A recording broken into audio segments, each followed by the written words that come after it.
final question is sa inyong dalawa rin at saka Joseph. Anong na-discover niyo sa isa't isa? In terms of friendship, nag-level up na ba yung pagiging magkaibigan niyo? Do you refer yourselves as special friends o nasa ang level na? Alam niyo po, sobrang overthinker to si Ren. Sobrang overthinker niya and I don't know parang palagi kong pinapaalala sa kanya kung gaano siya kagaling, kung gaano siya kaganda kasi kulang yung believe niya sa sarili niya. So, yun yung na-discover ko sa kanya. And sana, one day, ma-overcome niya to. And ma-appreciate niya yung kung ano talaga siya. Because, ano ba?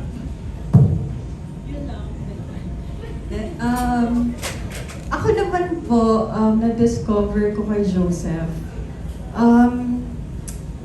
na pwede pala yun na yung first time mong makasama na tao sa isang special project na hindi mo kailangan mahirapan, mag-effort para lang magkaroon ka ng connection. Kasi minsan mahirap po yun. Totoo talaga. As in, hindi lahat ng nakakasama ko parang makakasundo ko kagad or mahirapan ako makipag-connect kahit yung mga simpleng makipag-usap lang or mag-aral lang ng script, ganyan. Sobrang na-feel ko sa kanya na hindi niya pina-feel sa akin na parang nobody lang ako, gano'n. Kasi when-read ko po talaga yun nung una, parang, baka hindi niya tanggapin tong project na to kasi di naman niya ako kilala.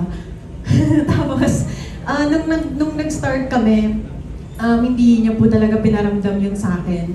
Lagi pa niya akong nire-remind na dapat hindi ako ganun mag-isip.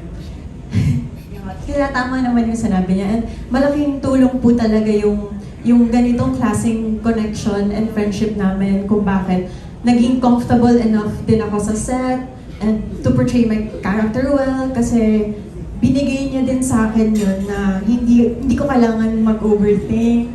Relax ka lang, you can do this, ganyan. So, masasabi ko na may special friendship between us. And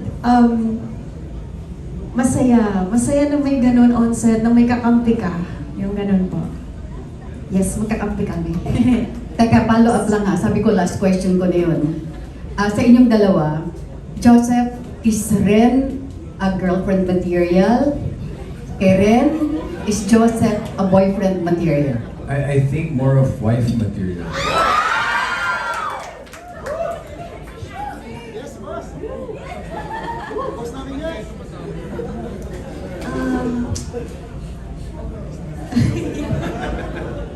Ita-aster talaga.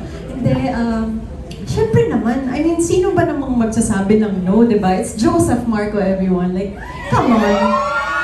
Come on. Kaya nga minsan parang, okay, to be honest, kapag sobrang in character kami, lagi ko talaga siyang pinipigilan na parang, hindi, wait, huwag ka masyadong intense. Huwag ka masyadong, kasi totoo ba talaga yung kilig? Hindi may hirap kiligin kay Joseph Marco.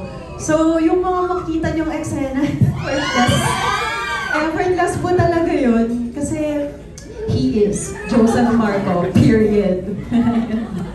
Thank you, tita. Again, congratulations at abangan niyo po lahat mga kaibigan ang aking exclusive interview sa dalawa, kay Ren at saka kay Joseph sa TikTok with Aster Amoyo. Thank you very much. Nag-promote pa, oh. Okay, maraming salamat po. Ngayon naman, moving on to batch 2. We have Alyssa Daos, Nas Tabares, Dolly Ann Carvajal, Ana Pingol, and Ana Rina TV. For now, let's hear from Pulp Magazine. We have Alyssa Daos.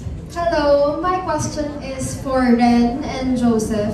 So, medyo malawak yung character nyo. Si Amy, chaotic na funny, tapos si Zeke naman, intimidating ganun. So, para sa inyo, what part of Amy's and Zeke's personality is yung hardest para sa inyo na i-portray authentically? Hardest?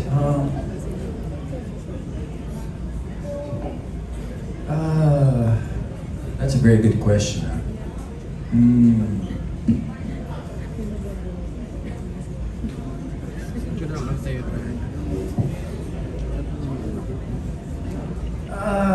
Alam mo, parang ano parang, I don't know, it's parang, to be honest parang malapit yung personality ko kay Zeke.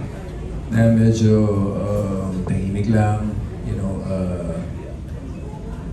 a bit cold-hearted. Pero dun sa mga loved ones niya, syempre all out siya. Hardest part to portray? Gusto kong sabihin yung killing part pero na-enjoy ko sa set I enjoy it so much, but siguro yung yung pagiging sobrang hard niya sa mga friends niya. I'm not like that. You know, I actually felt bad nung may ginawa kami eksena. Hindi ko na i-spoil. Medyo na-feel bad ako kasi nakasira kami ng gamit sa hotel. You know kami ni Maru, si Bash Bullstage, so abangan yun. Yeah, I guess that part, na parang hindi ako makarelate. Kasi kung ganun na kaliit yung mundo mo, kung wala ka ng family, kung onti na lang yung mga pinagkakatiwalaan mo, I think you have to somehow protect them and don't make them feel na parang nasa baba mo sila. Si Zeke kasi parang sobrang intense to the point na pinaparamdam niya dun sa grupo niya na yun na boss siya. So yun lang yung part na hindi ako makarelate. But the rest, sobrang nakaka-relate ako kay Ezekiel Roswell. Tama ba? Pinaka-hardest part ng pagiging Amy? Or Yes. Okay. Yes. Na hindi ako makarelate? Pinaka-hardest for you, part ng personality ni Amy na hardest for you na i-portray or i-play. Okay. Honestly, si Amy kasi, ang hirap talaga ng mga eksena niya. Like, merong mga sequences na, yung isang sequence lang na yon, halos lahat ng emosyon, kailangan mapakita niya. Like for example, meron kaming shoot before na seryoso yung eksena, may iyakan, tapos biglang magpapatawa siya. After niya magpatawa, bigla siyang iiyak. After niya umiyak, biglang magpapatawa ulit siya. So, ang hirap nun. Ang hirap mapakita na gano'n yung klase ng character niya, na grabe yung emotions niya, like roller coaster, ang bilis. At the same time, kailangan maging human pa rin siya. Kailangan makita pa rin, mag-register pa rin sa screen yun, na parang kahit kakaiba siya, tao siya, yung kailangan makarelate pa rin sa kanya yung mga tao. And isa din part is, kasi sa umpisa ng kwento, very funny, diba? Very childlike, very fun, very loud yung character niya. Tapos biglang babaliin na kailangan makita mo siya in a very serious Amy mode nung naging CEO na siya. So isang malaking bali din yun na parang kailangan makita ng mga tao yung difference. Yung pagiging Amy niya naman, ganyan. Tapos biglang, diba? So, very challenging talaga. And yun yung malaking naging challenge for me na kailangan pakita ko talaga at mag-register talaga sa camera yung iba't ibang emotions and yung nangyayari sa utak ni Amy, ganun. And yeah, but yes. Thank you so much. Great question. Thank you so much. Now moving on to Pelikula Mania. We have Naz Tabares. Hello, for Ren and Joseph. Ren, anong yung gusto and hindi mo gusto sa character ni Zeke, and kay Marco, ano yung gusto at hindi mo gusto sa character ni Amy? And would you say na, if ever, pakakasalan niyo ba yung character ni Zeke and ni Amy?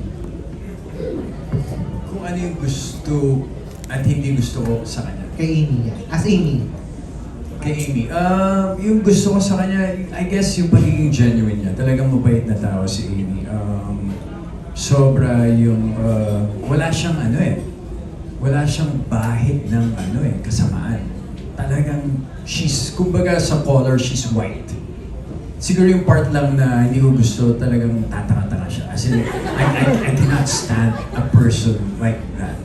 You know, parang hindi, syempre kung meron ka mang magiging girlfriend or gusto mong pakasalan, you want to be a power couple. Somehow yung matututo ka din, it's gonna uplift you, not to bring you down. And so, siguro yun yung hindi ko natatanggap. Why? Hindi naman ganun. So, Ayun po yun, tatanga-tanga siya. Cute kaya. Ako naman, honestly, si Zeke, hindi naman talaga siya bad. Hindi siya masamang tao talaga. As in, si Amy yung nakakita nun, yung pagkatao ni Zeke nang hindi nakikita ng karamihan. Actually, very human siya. Very, sabihin natin gray, pero human siya, may puso siya. So yun yung pinaka nagustuhan ko sa kanya, na parang kahit sa kabila ng kung gaano man ka dark yung mundong meron siya, meron pa ring lightness within him na sobrang pinakita niya kay Amy nang hindi niya actually sinasadya na ipakita yon. Pero dahil si Amy na-appreciate siya at minahal siya, so syempre, makikita mo yon, diba? Na parang may mga ganong may ganong sides talaga ang bawat tao na parang akala mo ito lang siya pero ay hindi pala, mabait pa rin talaga siya, mabait pala talaga siyang tao. So ayun, Wala kang gusto, ay wala kang hindi wala akong gusto, wala Hindi akong gusto. hindi gusto. Ano, sige na nga, yung lagi niya akong tinatawag na tanga. Ay, tanga mo. Ganun siya. Tapos pinipitik niya ako lagi. Tapos minsan, dahil sobrang acting nga ako, di ba? Lagi siya, ay sorry, masakit ba? Kala niya masakit. Pero hindi naman. Ayan. Thank you. Okay, thank you so much. Ngayon naman, pakinggan natin from the Philippine Star, we have Dolly Ann Carvajal. Hi. For the whole cast, especially Red and Joseph, what scene in the series experience in real life?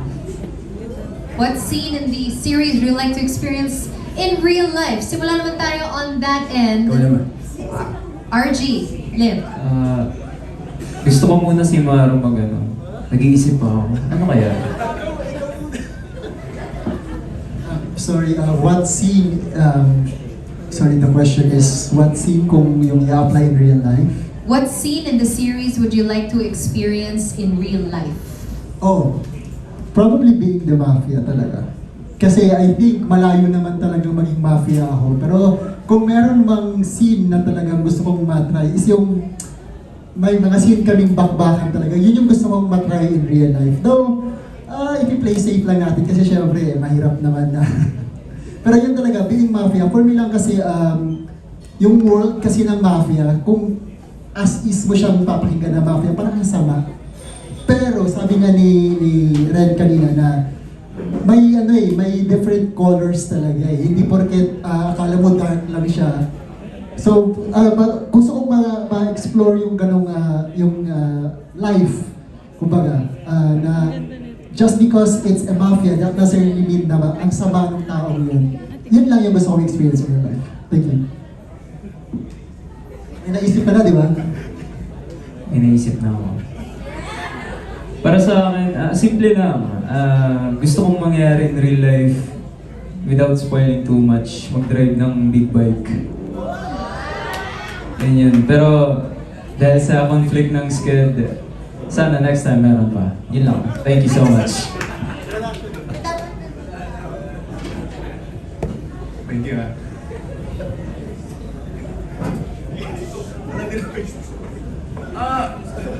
Siguro po yung barilan scene. Pero imbis na totoong baril, Nerf gun na lang.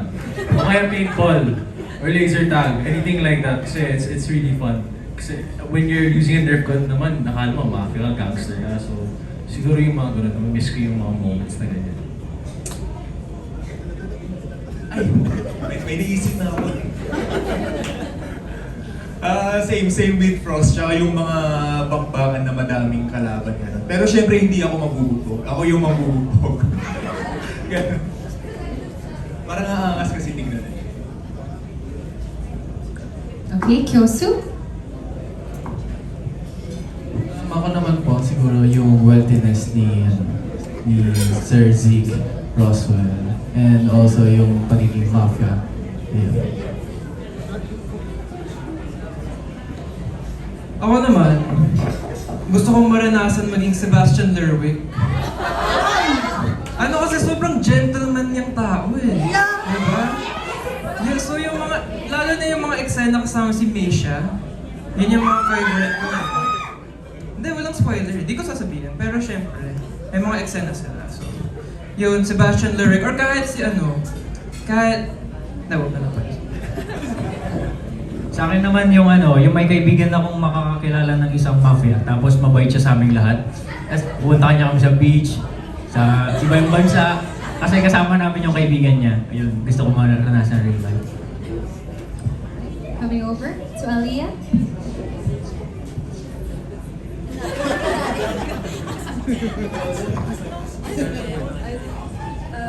I really want to be in college with them.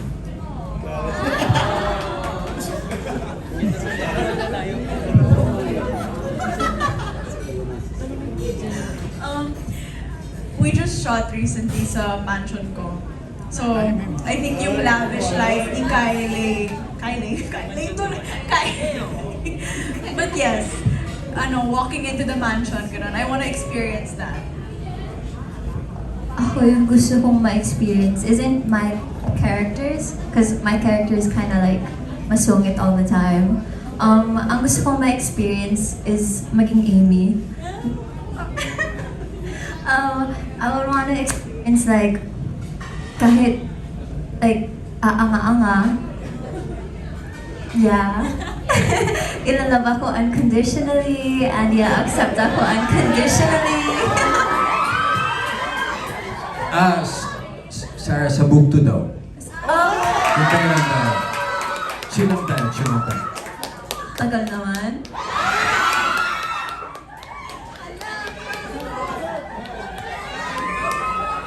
Sabihin mo, noted. Noted. Noted, madam. Thank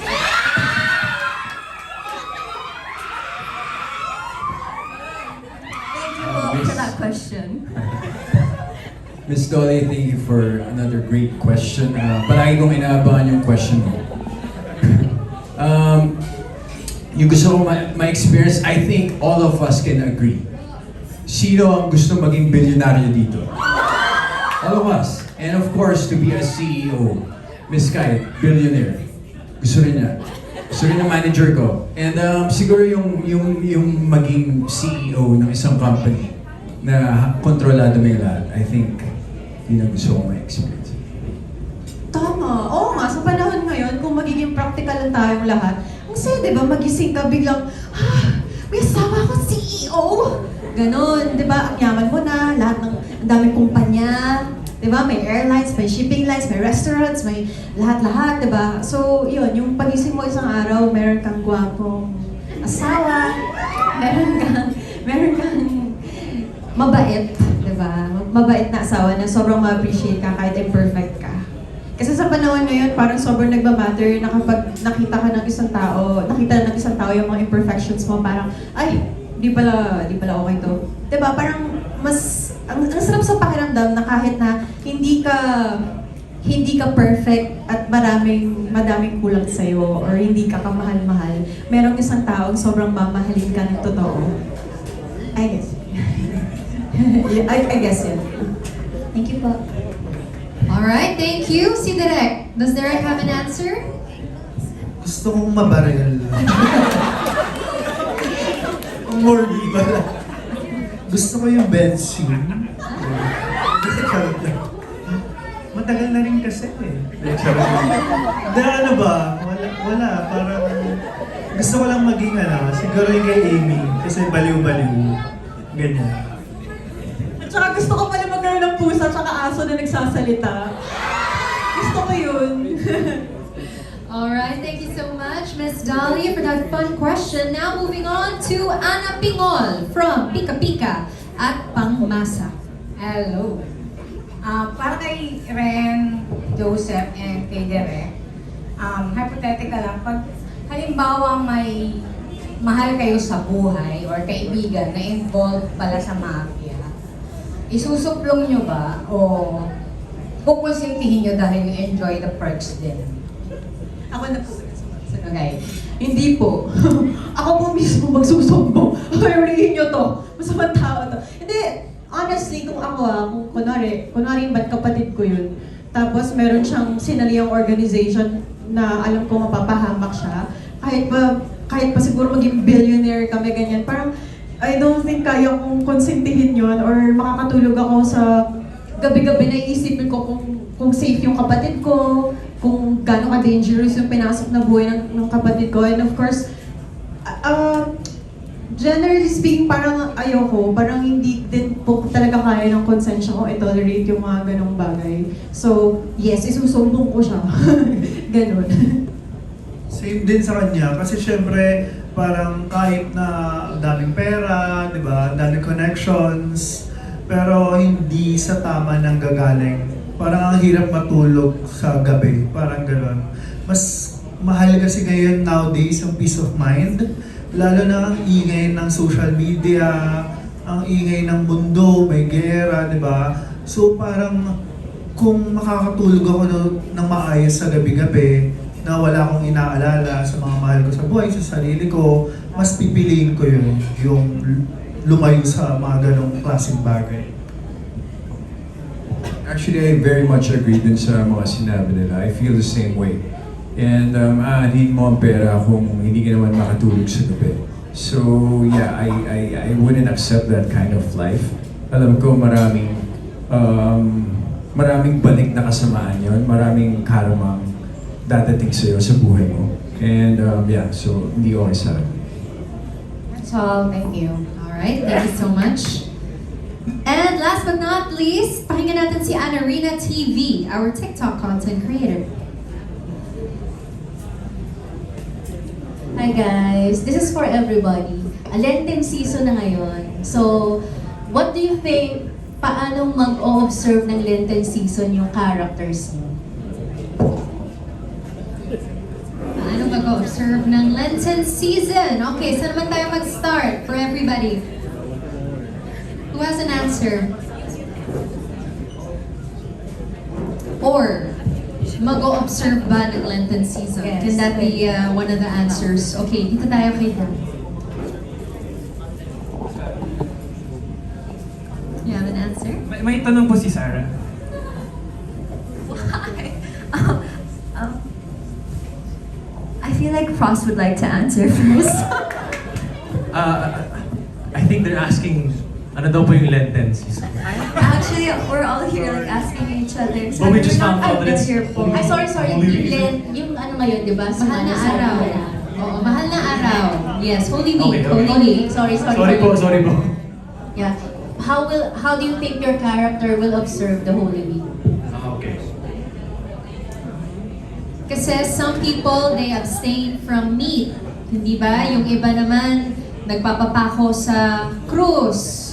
Okay? So all of that, are you that intense? Okay? Sige, who has an answer? Ako feeling ko as Amasil, I feel like our household, like Amasil, Amy, and Tita Aliana, I feel like we'd be the type of family who practices that religiously. I feel like we would be the type to go to church, complete every night of the Holy Week, and to like do all of the practices that are overseen during the Lenten season. So.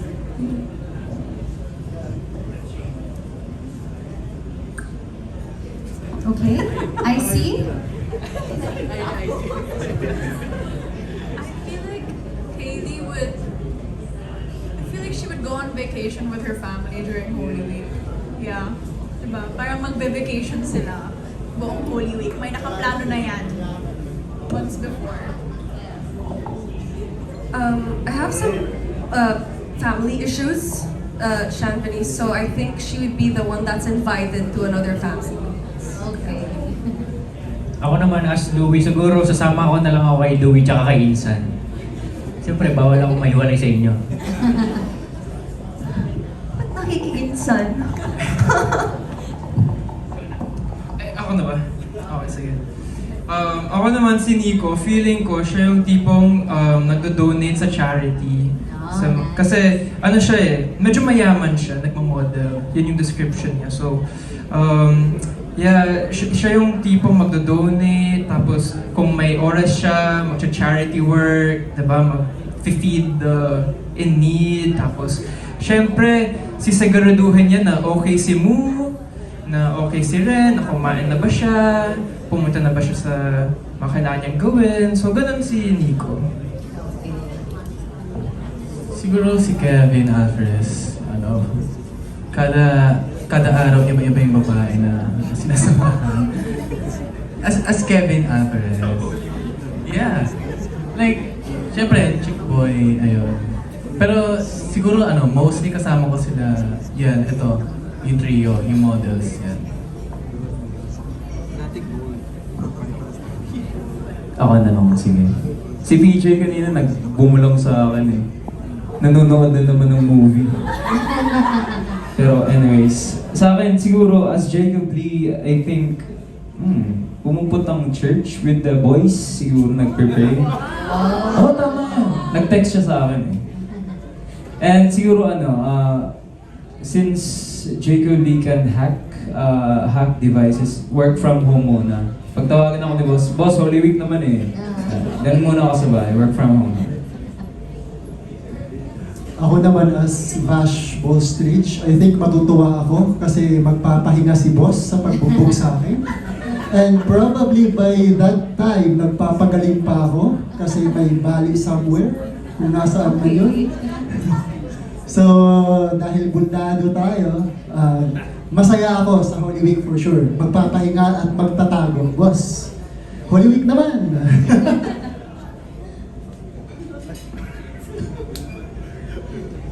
Hindi, pass muna tayo sa movie. Kasi Holy Week. As Sebastian kasi, sobrang maginoo siya, respectable.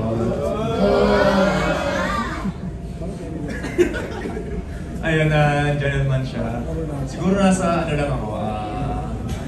nasa bahay lang nagpapahinga, hindi nang judge ng tao kung ano man yung ginagawa nila sa buong Holy Week. Kung baka nire-respeto ko yung decision nila kung ano man. At syempre, di mawawala yung pagpapapogi ni Sebastian. Bilang Kaiser po, I think this character, for those who don't know, he owns an alcohol business. So I think, as him, titigilin niya muna uminom. Pero after 4 days, mag-relapse siya. Bibili siya sa bote. I feel like after 4 days, biglang mawawala sa isip niya, he opens the bottle and he'll start drinking. Okay. Ako muna. Ano po, malamang po ipapasara muna ng mami ko yung barbecuean namin kasi syempre bawal po mag-meet. So sarado muna yung barbecuean namin. Tapos, syempre magpe-pray kami ng mami ko, ng insan ko, di mawawala yun. Tapos sa gabi manonood ako ng Barbie movies. Ng Dolly movies. Tapos after that, pwede ko nangyayain si Zeke pumunta ng beach para gumawa ng sandcastle. Wow. Yan. Well, knowing Zeke na hindi naniniwala sa higher power, I guess, feeling ko susunod siya kay Amy. Kung ano man trip ni Amy. Kasi napag-ihaw niya nga ng Barbie ko tsaka nakapagpaypay niya. So what more ba kaya na, samahan siya sa length ng season? Si Direk. Ang character ko. As Direk. As a gay person, mag-Vietnam Ho Chi Minh.